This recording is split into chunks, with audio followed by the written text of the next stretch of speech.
हमारे साथ बाजार की खास बातचीत के लिए विनोद खारकी इस समय जुड़ रहे हैं मार्केट महारथी सेगमेंट में। विनोद, गुड मॉर्निंग, बहुत बहुत शुक्रिया इटनो स्वदेश से बातचीत करने के लिए। ये बताइए विनोद, ये जो मिड कैप स्मॉल कैप में हमें कुछ नरमी नज़र आ रही है, आप तो वैल्यूएशंस पे बहुत पैनी नज़र रखते हैं।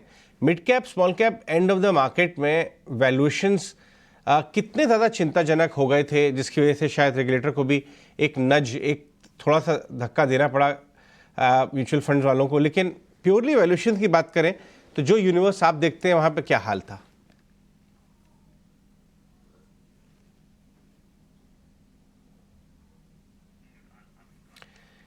विनोद, अपना एक बार कंप्यूटर अनम्यूट करके बताएं। सॉरी, जी आई हाँ, थिंक सॉरी अजय।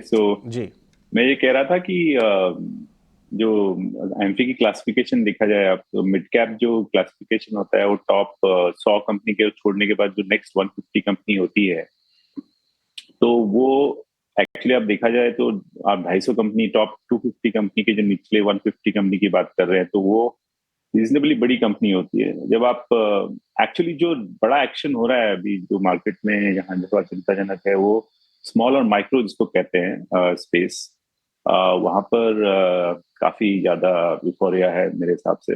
हमने पहले भी नोट किया था कि जो इनकी वैल्यूएशन है वो टिपिकली लार्ज कैप से सस्ती होनी चाहिए, बट वो अभी करीब करीब उनके पास है, उससे महंगी भी हो गई कहीं कुछ हद तक। तो जो मार्जिन ऑफ सेफ्टी कहते हैं, क्योंकि ये थोड़ा रिस्कियर स्टॉक्स होते हैं कंपेयर टू जो आप लार्ज कैप कहिए जिनकी बैलेंस शीट्स और बिजनेस स्केल बड़ा होता है, उसके मुकाबले ये थोड़ा भी एक्सपेंसिव है गिवन द फंडामेंटल। तो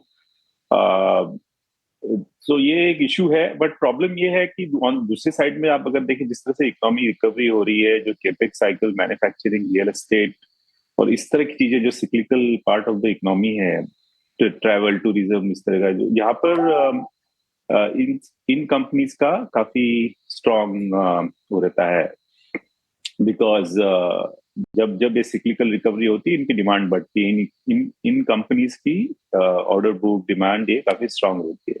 तो एक तरफ जिस तरह से का जो इकोनॉमिक रिकवरी हो रहा है, इंडिया की जीडीपी को अपग्रेड मिल रहा है, तो स्मॉल कैप कंपनीज की मतलब जो डिमांड स्ट्रांग रहेगी, बट उसके सामने टेबल पर कुछ नहीं, मतलब there is nothing left on the table जिसको कहते हैं, इन टर्म्स की वैल्यूएशन आपको थोड़ा अट्रैक्टिव मिले, कि आपको थोड़ा आउट परफॉर्मेंस का चांस मिले, वो ऑफसेट हो जा रहा है। तो ये डायलेमा है अभी small cap micro cap investing में राइट नाउ। तो आपने सही कही विनोद। तो अगर कोई लॉन्ग टर्म ट्रेजेक्ट्री पे संदेह नहीं है इंडियन इकोनॉमी की, और एक्चुअली पार्टिसिपेशन ब्रॉडर मार्केट का ही आता है रियल ग्रोथ में सिक्लिकल्स का, तो कौन से ऐसे हिस्से हैं जहां पे सबसे हाईएस्ट अर्निंग्स ग्रोथ हो रही है आपके हिसाब से? अभी थर्ड क्वार्टर अर्निंग्स भी खत्म हो चुके, कहां पे आपको बहुत अच्छी तेजी आ रही है और जहां पे ब्रॉडर मार्केट्स का ही प्रेजेंटेशन अच्छा है, रिप्रेजेंटेशन? हम्म। तो आप देखिए, ये जो इनकम होता है वो आप एक्चुअली मैक्रो लेवल पे देखिए तो जीडीपी से ही होता है, जो नेशनल इनकम कहते हैं, वो ही पर्कुलेट करता है कॉर्पोरेट सेक्टर में। तो आप अगर जीडीपी का जो ब्रेकअप देखें, तो जो जिसको कहते हैं ग्रॉस फिक्स कैपिटल फॉर्मेशन या इन्वेस्टमेंट साइकिल जिसको कहते हैं, वो वहां से ग्रोथ ज्यादा आ रही है। जो ग्रॉस फिक्स कैपिटल फॉर्मेशन, जो प्राइवेट फाइनल कंजम्पशन एक्सपेंडिचर है, उससे तेजी से बढ़ रहा है। तो जो कंपनीज इस इन्वेस्टमेंट साइकिल में हिस्सा ले रही है, उसमें सप्लाई कर रही है, उसमें पार्टिसिपेट कर रही है, इंडस्ट्रियल्स हो गए, कैपिटल गुड्स हो गए, और इवन अभी जैसे ऑटोमोबाइल में हमने देखा वहां पे इन्वेस्टमेंट भी हो रहा है। तो ये जो सिक्लिकल सेक्टर्स है और उनको जो फंडिंग करने वाले जो बैंक्स हैं, लार्ज बैंक्स हैं, मेरे मेरे हिसाब से ये सेक्टर्स में ग्रोथ क्लियरली है।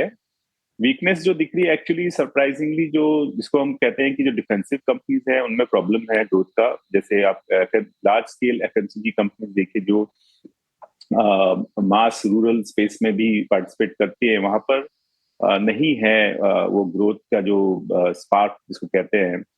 कंजम्पशन में जो ग्रोथ दिख रही है वो खाली डिस्क्रेशनरी हायर एंड कंजम्पशन में है, जहां पर मास लेवल की जो कंजम्पशन है, लो एंड कंजम्पशन है, वो काफी वीक है।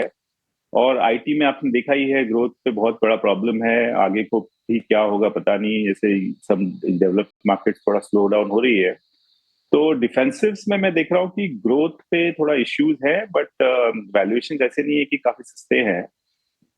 एट द सेम टाइम जो सिक्लिकल साइड में है, इंडस्ट्रियल्स, कैपिटल गुड्स और इस तरह की जो सेक्टर्स है, और जो बैंक्स है, फाइनेंशियल्स हैं, वहां पर ग्रोथ तेजी से आ रही है, लेकिन उनके वैल्यूएशन भी बढ़ते जा रहे हैं। तो ये सिचुएशन है as of now. It's not easy easy market to make money as of now.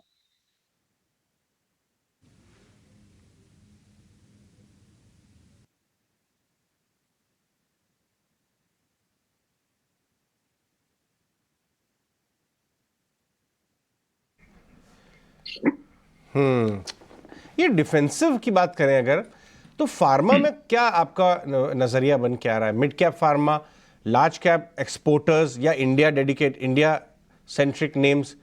क्योंकि वहां पे पोजीशन बनना शुरू ही हुई थी, एटलीस्ट कमेंट्री तो काफी अच्छी आई है इस बार ग्लोबल फार्मा कंपनियों के कंपैरिजन में।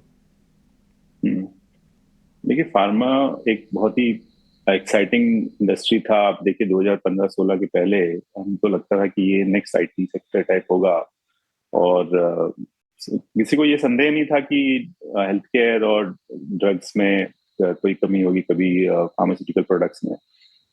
बट एक्चुअली जो इंडस्ट्री डायनामिक्स प्ले आउट हुए, ये हुआ कि जो प्राइसिंग में घटता गया, वहां पर बहुत ज्यादा कंसोलिडेशन हो गया जहाँ जो मार्केट है, और वो मतलब वो एंड ही नहीं हो रहा है। अभी करंटली भी आप देखिए प्राइसिंग प्रेशर अभी भी है, प्राइसेस और घटते जा रहे हैं। तो ये एक प्रॉब्लम है। और जेनेरिक्स में मतलब जब तक प्राइसिंग का जो इशू खत्म नहीं हो जाता है, आई थिंक वो थोड़ा बहुत प्रेशर रहेगा ही। बट इसमें कोई संदेह नहीं है कि large scale generics, high quality generics की रिक्वायरमेंट ग्लोबली हमेशा रहेगी, कोई प्रॉब्लम नहीं है उसमें। और हमने दिखा दिखाया कि हम इंडिया की जो फार्मास्यूटिकल इंडस्ट्री है, वो ग्लोबल स्टैंडर्ड के प्रोडक्ट्स बना सकती है। तो ये इंडस्ट्री डायनामिक्स जब जो प्राइसिंग का इशू खत्म हो जाए और धीरे धीरे प्राइसेस स्टेबलाइज हो जाए, और ये जो ऑब्जर्वेशंस आती हैं बहुत सारी, जो क्वालिटी इश्यूज सॉल्व हो जाए, जब तक थोड़ा इसमें ये इफ्स एंड बट्स लगा रहेगा।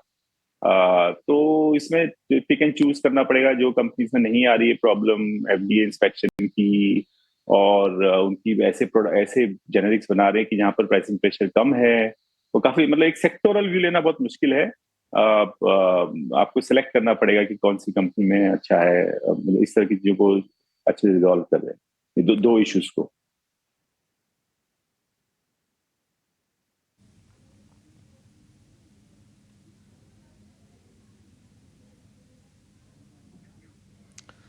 Vinod ji, good morning. अभिषेक बोल रहा हूँ।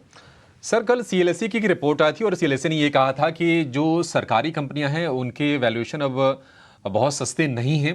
कुछ कुछ सेलेक्टिव उन्होंने अपने पिक्स दी थी। आप ये बताइए कि सरकारी कंपनियों में with in that PSU basket आपको अभी क्या सही लग रहा है, और वैल्यूएशन कहाँ पर अभी भी थोड़े रीजनेबल है जहां पर हम नजर डाल सकते हैं?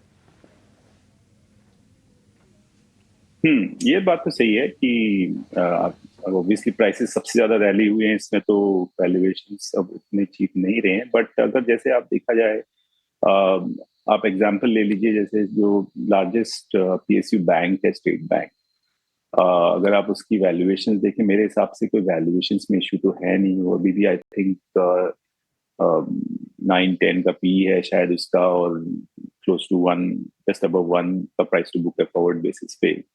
तो इसको मैं ये नहीं कह सकता हूँ कि बहुत ही हाई वैल्यूड कंपनी है। तो सेलेक्टिवली अब देखना पड़ेगा कि जहां पर ग्रोथ आउटलुक अच्छी है।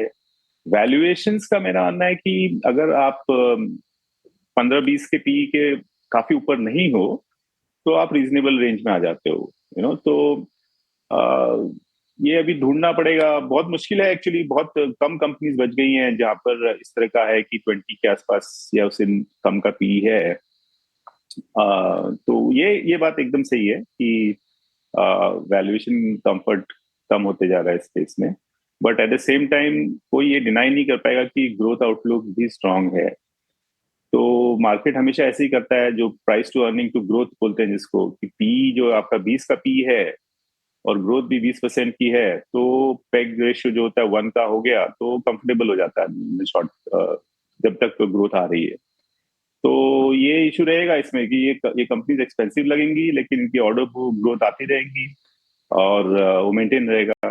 बट आप जो जिस तरह से वो री रेटिंग मैसिवली हुआ था, वो तो डेफिनेटली खत्म हो गया। आई डोंट थिंक अभी इसको कोई और स्पेस को वैल्यू री रेटिंग और ज्यादा कर सकता है, काफी ज्यादा यहाँ से।